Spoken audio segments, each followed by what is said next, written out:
Jerry Treñas nagpatawag sang sinapol para mahambalan kung paano ipatuman ang 4-day work week sa mga empleyado sang Iloilo City Hall.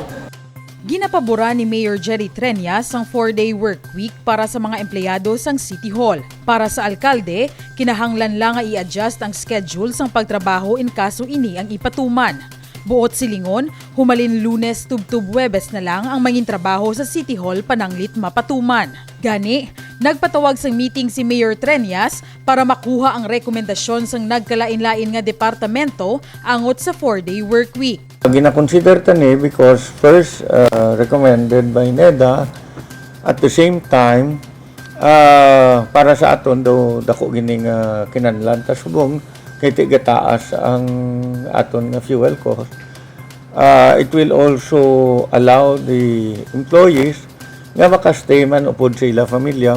Nagapati si Mayor Treñas ang pagpanubo sang adlaw sang trabaho ang makabulig sa mga empleyado karon nga tuman kamahal sang balaklon dala sang mataas nga presyo sang gasolina. Makabulig man suno sa alkalde ang dugang nga oras para makaupod sang mga ginikana ng ila mga kabataan.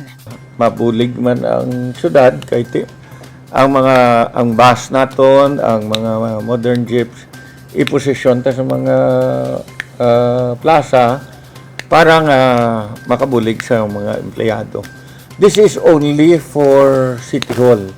Base magsiling ba lang iban nga madala ang mga private nga kompanya kag ang iban nga government offices. Ang government offices will have to decide on their own kung maubrani sila sang ila for the work week.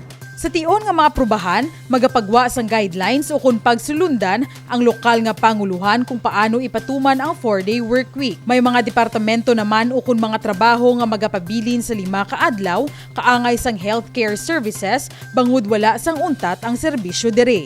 Carmela May Rodrigo para sa Level Up Patrol. Housing units sa low-rise buildings ng syudad, i-award bonds sa informal settlers. Mayor Jerry Treñas nagpasalig nga padayon nga magabulig.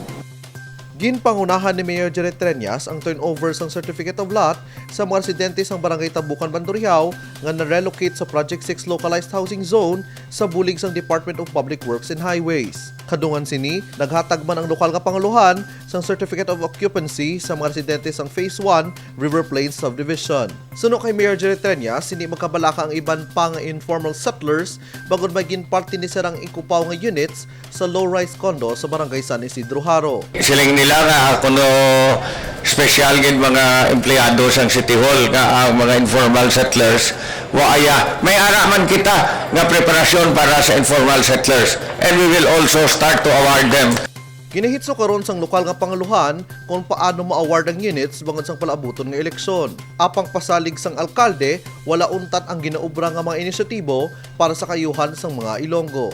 Rest assured that Iloilo City will continue to do everything under our control para nga makabulig sa aton nga mga upod nga nagatrabaho dire. At the same time, we wish to make Iloilo City as one of the most livable and sustainable cities in the Philippines. Sa bulig ninyo tanan, kag sa bulig sang tanan, ma-achieve naton ini. Ang housing project o kung pabalay, ang madugay ng handom ni Mayor Jerry Treñas, ilabi na para sa mga empleyado. Dugang pa sini, may duta man nga ginahanda ang ikupaw para sa apektado nga pabuluyo sa sunog nga nagluntad sa Old Airport, Bandurriao. Kevin Patrick Casipe para sa Level Up Patrol.